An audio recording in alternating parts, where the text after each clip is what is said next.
Welcome স্কুটসকো channel থেকে আমি ফাহমিদা বলছি। আজকে আমি আমার এই স্কুটার চালানোর যে জার্নিটা সেটা নিয়ে আপনাদের সাথে আলোচনা করব। সে গল্পটা শেয়ার করব।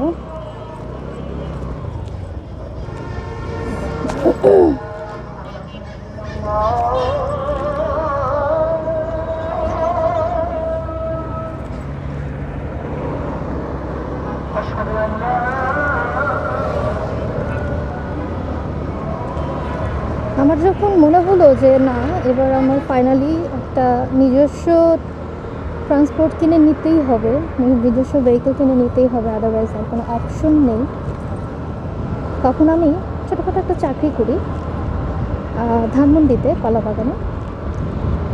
এবং তখন থেকে আমার এই পাবলিক ট্রান্সপোর্টে আসার যে ব্যাপারটা, এটা নিয়ে খুবই অসুবিধা হতো। কারণ আমি যখন দেখতাম অফিস ছুটি হচ্ছে 5টায়, প্রচণ্ড জ্যাম, তারপর আবার গাড়ি বাসগুলো এতটা ভিড় থাকে বাসের মধ্যে যে জায়গায় পাওয়া যায় না, আর মাঝে মাঝে মেয়েদেরকে ওরা নিতেও চায় না। আর অফিস টাইম ছাড়া অন্য দিন যদি আমি একটু বাইরে যাই বা অফিস টাইমের পরেই যদি আমি একটু বাইরে বসি, তো দেখা যায় কি অনেকটা সময় চলে যাওয়ার পরে রাত 7:30 বা 8টার দিকে বাসগুলো তার কোনো জায়গায় থাকে না এবং ওরা মেয়ে নিতে চায় না। তো আরেকটা সমস্যা সেটা হচ্ছে যে বাসে পুরুষের সাথে গা লাগিয়ে বসা, এই জিনিসটাতে আমার ঘোর আপত্তি। তো অনেক পুরুষের আসলে সমস্যা হয় না, তারা মেয়েদের পাশে চেপেই বসে এবং এটাতে ওরা আনন্দই পায়, তো এটা আমার ঘোর আপত্তি। তো সব কিছু মিলিয়ে আমার মনে হলো না, আমার সহ্যের বাইরে চলে গেছে, এবার আমার নিজস্ব একটা ভেহিকেল নেওয়াই উচিত। প্রথমে আমি ভেবেছিলাম যে আমি ইলেকট্রিক কিছু নিব, ইলেকট্রিক বাইক নিব বা ইলেকট্রিক সাইকেলও নিতে পারি। তো আমি একবার একটা ভিডিওতে বলেছিলাম যে আমি কোনো কিছু কিনতে গেলে সেটা নিয়ে অনেক রিসার্চ করি, তো এটার ক্ষেত্রে ব্যতিক্রম হয়নি। তো আমাকে একজন ধারণা দিল যে ইলেকট্রিক বাইক যদি তুমি নাও, মাঝ রাস্তায় যদি তোমার চার্জ শেষ হয়ে যায় কী করবা, বা বাইরে যদি তুমি কোথাও খুব দূর দূরান্তে যেতে চাও, তখন তো তুমি যেতে পারবা না, একটা লিমিটেশন থেকে যাবে তোমার ইলেকট্রিক বাইক নিলে।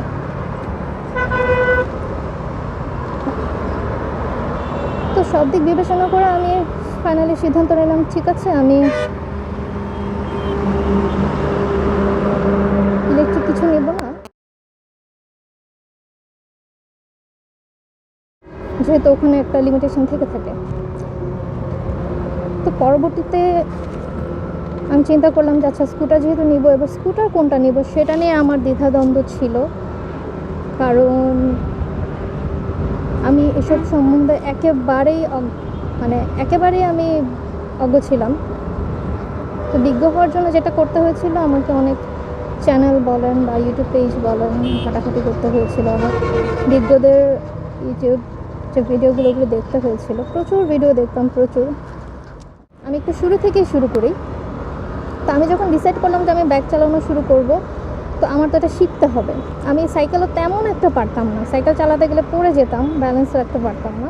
তো আমি অনেক জায়গায় কন্ট্যাক্ট করি, অনেক জায়গায়, কারণ আমার টাকা পয়সার সমস্যা ছিল, ছোট চাকরি, অনেক জায়গায় কন্ট্যাক্ট করার পরে এক জায়গায় আমি পেলাম যে ওনারা 4,000 টাকায় শেখাবে, কিন্তু আমি একটু রিকোয়েস্ট করলাম, যার কারণে আমাকে 3,500 টাকায় শেখাতে রাজি হলো।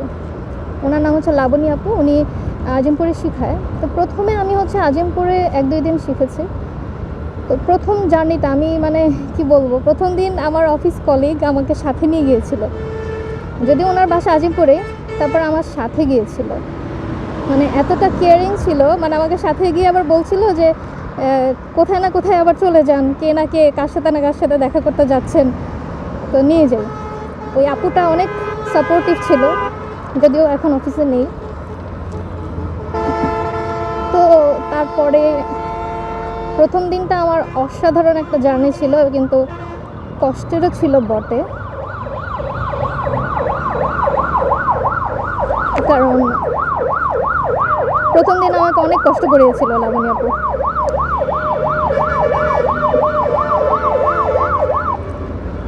প্রথম দিন আমি বাইকটাকে করে, ওনার ছিল হচ্ছে রানার স্কুটার ছিল আর কি। তো প্রথম দিন আমি বাইক ডাবল স্ট্যান্ড করে, মানে আমাকে ডাবল স্ট্যান্ড করে শেখানো হয়েছিল কিভাবে এক্সেলেটর দিতে হয়, কিভাবে ব্রেক চাপতে হয়, বা উনি হুট করে বলছে ব্রেক, তখন আমি ব্রেক চাপছি। হ্যাঁ, এভাবে আমাকে আসলে শেখানো হয়েছিল কীভাবে হালকা করে এক্সেলেটর দিতে হয়, কীভাবে জোরে দিতে হয়, কখন ব্রেক করবে। ইভেন উনি আমাকে শিখিয়েছিল পেছনের চাকায় ব্রেক করতে, অর্থাৎ স্কুটারে আবার দুইটা ব্রেক থাকে, একটা মানে ডান হাতের ব্রেকটা হচ্ছে সামনের চাকার ব্রেক, আর বাম হাতের ব্রেকটা হচ্ছে পেছনের চাকার ব্রেক। তো উনি আমাকে বলেছিল যে পেছনের চাকার ব্রেক সবসময় চাপতে, তা না হলে একটা রিস্ক থেকে যায়, কারণ সামনের চাকা অনেক সময় স্কিড করে, অ্যাক্সিডেন্ট হওয়ার সম্ভাবনা থাকে। তো তখন থেকে আমি পেছনের চাকার ব্রেকই চাপতাম সবসময়, সামনের চাকায় কখনোই চাপা হয়নি, বা এখন চাপি সেটা আলাদা ব্যাপার, শেখার পরের কথা বলছি। তো প্রথম দিন এটা করলো, আর এরপরে যেটা করলো সেটা হচ্ছে বাইক থামিয়ে দুই পা দিয়ে ঠেলে ঠেলে নিয়ে যাওয়া আর কি, বসে বসে ঠেলে ঠেলে নিয়ে যাওয়া। এটা যে এত কষ্টকর ছিল, তখন মোটামুটি একটা গরমকালও ছিল, কিন্তু এত ঘেমে গিয়েছিলাম, মানে একদম ভিজে একদম পানি হয়ে গিয়েছিলাম। তখন আমি ডিসিশন নিয়েছিলাম যে কেউ যদি আমাকে জিজ্ঞেস করে বাইক চালাবে বা কোথায় চালিয়েছে, শিখছে কোথায়, তখন আমি তাকে সাজেস্ট করব যেন শীতকালে বাইক শেখে, তাহলে ওই কষ্টটা হবে না। তারপরেও কষ্টের পর তো অবশ্যই সফলতা আছে। তা আমি আসলে বাইক চালানো শেখার পরে এটা জেনেছি যে কোনো কিছুই যতই কষ্টের হোক, ইচ্ছা থাকলে সফলতা আসবেই। প্রথম আমার মনে হতো যে হ্যাঁ আমি কিছু পারবো না, আমি কিছু পড়ে যাব, কিন্তু আলহামদুলিল্লাহ এখন আমি মোটামুটি ভালোই পারি। অলমোস্ট 3.5 বছর কি 4 বছর হয়েছে। কিন্তু প্রথম দিন যখন বাইক চালাতে গেলাম, বাইকের ওপর বসলাম, অনুভূতিটা অন্যরকম ছিল, অনেক ভালো লাগছিল। মনে হচ্ছিল আমি মানে আমার জীবনে সবচেয়ে শখের কাজটা করতে যাচ্ছি, এবং করেছিও আলহামদুলিল্লাহ। তো আমি 12 দিনের মতো শিখেছিলাম। তো জার্নিটা আমার খুব কষ্টের ছিল, কারণ 9টার সময় আমার অফিস থাকতো আর 5টার সময় শেষ হতো। উনি সকালে শেখাতেন, বিকালে শেখানোর অপশন ছিল না। তো আমাকে ভোর 5টায় উঠে যেতে হতো। ভোর 5টায় উঠে মোটামুটি 6টা বা 6টার আগে আমাকে রওনা হতে হতো। ভোর 6টার দিকে বের হয়ে জানেনই তো গাড়িগুলো, বাসগুলো কীভাবে জায়গায় দাঁড়িয়ে লোক নেয়। আমার এ কারণেও আসলে বাইক নেওয়ার আরেকটা কারণ, সেটা হচ্ছে আমি ঠিকঠাকই অফিস টাইমের জন্য বাসে উঠি, কিন্তু ওদের জায়গায় দাঁড়ানোর কারণে ওরা ঠিকঠাক মতো পৌঁছে দিতে পারে না আমাকে, তো অনেক সময় নষ্ট হয়। তো বাইক নেওয়ার পর কিন্তু আমি 8:30টায় বের হতাম, মোটামুটি 9টার মধ্যে অফিস ধরতে পারতাম। তো যাই হোক, সকাল 6টায় আমি বাসে উঠি, তারপরে 6:30 বা 7টার মধ্যে ওখানে পৌঁছাই। ওখানে মনে করেন 7:30 থেকে শুরু করে 8:30 পর্যন্ত আমি গাড়ি চালানো শিখি, মানে বাইক চালানো শিখতাম। আর ওখান থেকে আজিমপুর, তো আমার অফিস ছিল কলাবাগানে, তো মোটামুটি 8:30টার দিকে রওনা দিয়ে আমি চলে যেতাম অফিসের থেকে। তো এই কষ্টটুকু করতে হয়, কারণ আগেই বলেছি কষ্ট করলে সফলতা আসবেই। প্রথম কয়েকদিন আমার খুব ভয় লাগতো, এক্সেলেটর দিতে ভয় লাগতো, সামনে যেতে ভয় লাগতো। একটা রিক্সা দেখলেও আমি ভয় কুঁকড়ে যেতাম। আর ধরেন 1 কিলোমিটার দূরে আমি দেখতে পাচ্ছি ঢাকা ইউনিভার্সিটির গাড়ি এগিয়ে আসছে, আমি 1 কিলোমিটার দূরেই বাইক থামিয়ে ফেলতাম। বাইক থামিয়ে আমি দাঁড়িয়ে যেতাম, দাঁড়িয়ে বাইক থেকে নেমেই পড়তাম না। আমার এত দূর থেকে এত ভয় লাগতো। রিক্সা দেখলে আরও ভয় লাগতো, মানে আমার মনে হতো এই রিক্সা বুঝে মেরে দেবে। তবে রিক্সাকে ভয় পাওয়া উচিত, এখনও উচিত, কারণ টেসলারা আসলেই মেরে দেয়, ওদের আসলে কোনো রুলস রেগুলেশন নাই। তো যাই হোক, 3 দিনের মধ্যে আমি না পা উঠিয়ে ফেললাম, পা উঠিয়ে বাইক চালানো শুরু করলাম। প্রথম আজিমপুরে শিখলো, আজিমপুর ছেড়ে আমরা পরে আবার ঢাকা ইউনিভার্সিটির মাঠে শেখা শুরু করি। এই যে পা উঠিয়ে যখন আমি চালানো শুরু করলাম, ওই গতি, ওই বাতাস, মানে আমি না নিজেকে অনেক স্বাধীন ফিল করছিলাম। মানে আপনারা আসলে স্বাধীনতা বলতে কি বুঝেন আমি জানি না। স্বাধীনতা মানে কিন্তু আসলে উগ্রতা না, অনেক সময় নিজেকে খুঁজে পাওয়া। আমি না মানে সেদিন যখন হুট করে পা তুলে চালানো শুরু করলাম, বাতাসটা গায়ে লাগা শুরু করলাম, আমার মনে হচ্ছিল আমি স্বাধীন হয়ে গেছি আর নিজেকে খুঁজে পেয়েছি।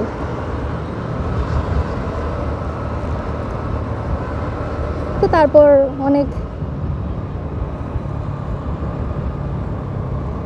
আরও অনেক দিন ছিল, বাকি দিনগুলোতে প্র্যাকটিস করতে থাকলাম। যেহেতু আমার বিআরটিএতে পরীক্ষা ছিল, জিগজ্যাগ পরীক্ষা দিতে হয়, তো সেখানেও আমি পরীক্ষায় পাস করার জন্য খুব এক্সারসাইজ করলাম, খুব প্র্যাকটিস করলাম, জিগজ্যাগ প্র্যাকটিস করলাম মেইনলি।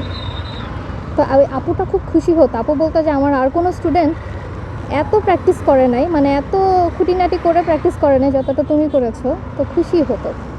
তো শেখার পরে আমি আরেকটা জিনিস করলাম, সেটা হচ্ছে যে পিলিয়ন নিয়ে চালানো। ওই আপুটা ছিল আমার পিলিয়ন, আপুটাকে নিয়ে চালিয়েছিলাম। তো যাই হোক, আমার 12 দিন কমপ্লিট হলো। ততদিনে আমি বিআরটিএতে লার্নারটা অ্যাপ্লাই করলাম। লার্নারটা অ্যাপ্লাই করার পরে আপনাকে একটা ডেট দেওয়া হয় ফিজিক্যালি গিয়ে পরীক্ষা দিয়ে আসার, পাশাপাশি রিটেন থাকে, ভাইভা থাকে। তো নির্ধারিত দিনে পরীক্ষা দিতে হয়, মানে লার্নার করার 30 দিন বা 60 দিন পরে হচ্ছে আপনার এক্সামটা পড়ে। আর তখনকার সিস্টেম এটা ছিল, এখন কেমন আমি জানি না। তো আমি আবার স্কুটার নিয়ে পরীক্ষা দিতে গিয়েছিলাম, কারণ আমি স্কুটার চালাতে পারি, আমি বাইক চালাতে পারি না, বাইকের গিয়ার টিয়ার এগুলো আমি বুঝি না। তো মোটামুটি পরীক্ষা দিয়ে টিকেও গেলাম। তো আমি যেখানে গাড়ি চালানো মানে বাইক চালানো শিখেছি, ওই মাঠে আপনাদেরকে একটু নিয়ে যাই। এই রাস্তাটাই আমি শিখেছি মোটামুটি, এই রাস্তাটায়। এবং এটার কথাই বলছিলাম যে ওই যে দূরে বাস দাঁড়িয়ে আছে, ওই দূরে বাস দেখলে আমি ভয় পেয়ে যেতাম।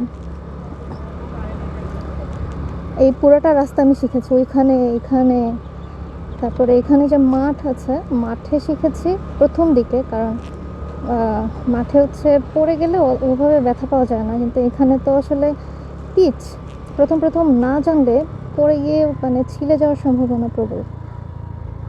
তো আমি একটু দেখাই মাঠটা। ইভেন আপনি যদি নিজে বাইক কিনে একা একাও চালানো শিখতে চান, সেটাও কিন্তু আপনি মাঠে এসে শিখতে পারেন, যখন ছেলেপেলেরা এসে খেলে না আর কি, একদম ভোরের দিকে।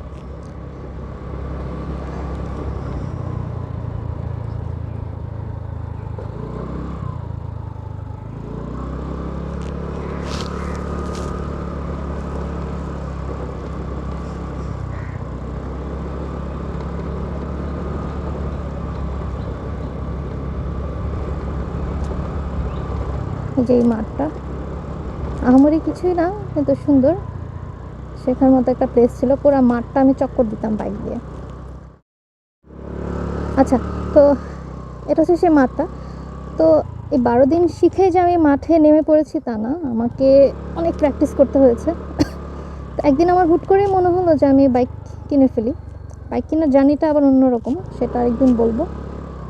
তো আজকে শুধু আমি আমার শেখার এক্সপিরিয়েন্সটা দিলাম। আপনি শেখার পরেই যে রাস্তায় নেমে যাবেন তা না, কারণ ওইটা হচ্ছে জাস্ট আপনি ব্যালেন্স করতে কতটুকু পারছেন সেটা, কিন্তু রাস্তায় আরও অনেক ব্যাপার আছে। রাস্তায় আপনার অটো রিক্সা আছে, বাস আছে, প্রাইভেট কার আছে, ইভেন আপনি যে বাম থেকে ডানে যাবেন, ডান থেকে বামে যাবেন, এগুলোর ইন্ডিকেটর ইউজ করার একটা ব্যাপার আছে। হর্ন কীভাবে দিবেন, কখন দিবেন, বা কখন, এই যে ধরেন আমি ইউটার্ন নিচ্ছি, আমি কখন ইন্ডিকেটরটা দিলাম, এই জিনিসগুলো জানতে হবে। প্লাস আপনি কখন ওভারটেক করবেন, কখন করবেন না, হ্যাঁ, কতটুকু ব্যালেন্স আপনার আসলে হাতে রাখতে হবে, বা কতটুকু দূরত্ব আপনাকে রেখে বাইক চালাতে হবে, হ্যাঁ, সারাক্ষণ ব্রেকটা হাতে রাখতে হবে। আর খুব স্পিডে থাকলে হুট করে সামনের ফ্রন্ট ব্রেকটা চাপা যাবে না, এই বিষয়গুলো আপনাকে আসলে জানতে হবে। তো এগুলোর জন্য আসলে এগুলো আপনার 12 দিনে হবে না, এগুলো আপনার 1 মাসে হবে না। আমি কমপক্ষে 3 মাস প্র্যাকটিস করেছি অলিগলিতে, তারপর গিয়ে আমি আসলে বাইক নিয়ে রাস্তায় নেমেছি। এবং রাস্তায় নামার পরেও আমার ভয় কাজ করেছে, কারণ আমি তো আসলে ঢাকা চিটাগাং হাইওয়ের ওই দিকটায় থাকি। তো এই রাস্তাটা হচ্ছে খুবই রিস্কি, খুবই ডেঞ্জারাস। ওখানে বড় বড় গাড়ি আসে ঢাকা চিটাগাং হাইওয়ে, কারণ চিটাগাংগামী যে গাড়িগুলো আছে, সিলেটগামী যে গাড়িগুলো আছে, ওগুলো যায়, খুবই রাফ চালায়, খুবই খুবই রাফ অ্যান্ড টাফ, মানে খুবই রিস্ক, খুব পাশ দিয়ে যাবে এবং জোরে যাবে। আপনার গাড়ি যদি হালকা হয়, বাইক যদি পাতলা হয়, আপনি দুলবেন, পড়ে যাওয়ার সম্ভাবনা প্রবল। তো বাইক কেনার সময় আসলে ভারী বাইক কেনা উচিত, আপনি হ্যান্ডেল করতে পারবেন, আপনি যখন চালাবেন এমনি হ্যান্ডেল হয়ে যাবে, এটা কোনো সমস্যা নেই। কিন্তু পাতলা পাতলা বাইক কেনা যাবে না, এই আর কি। দেখেন এটা কোনো কথা বলেন তো, এটা ইনকমপ্লিট একটা রাস্তা। এই বালু দেখে মনে পড়লো, যেখানে যেখানে এরকম বালু থাকবে এগুলোতে চালানোর সময় খুব সাবধানে, কারণ বাইকের চাকা কিন্তু স্কিড করে বালুর মধ্যে। তো বালুর উপর দিয়ে খুব সাবধানে আস্তে আস্তে পা নামিয়ে চালাতে হবে।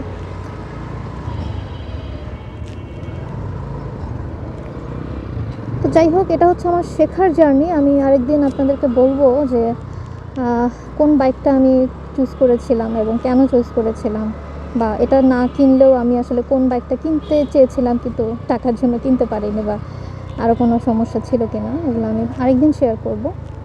প্লাস আপনি রাস্তায় কীভাবে চালাবেন হাইওয়েতে, এটাও আমি একদিন শেয়ার করবো আপনাদেরকে। তো আজকে আমি জাস্ট আমার জার্নিটা বললাম। তো ঠিক আছে, আমি এখন ধানমন্ডি যাচ্ছি, ধানমন্ডিকে একটা ব্লগ করবো, সেটা হচ্ছে গেম জোনের একটা ব্লগ। তো ভালো থাকবেন সবাই, আল্লাহ হাফেজ। ও আচ্ছা, এটা হচ্ছে কাঁটাবন, আমার খুব পছন্দের একটা জায়গা, প্রায় আসি মাছ কিনতে, পাখি কিনতে, খাবার কিনতে। তো ঠিক আছে, আল্লাহ হাফেজ, ভালো থাকবেন সবাই, সুস্থ থাকবেন।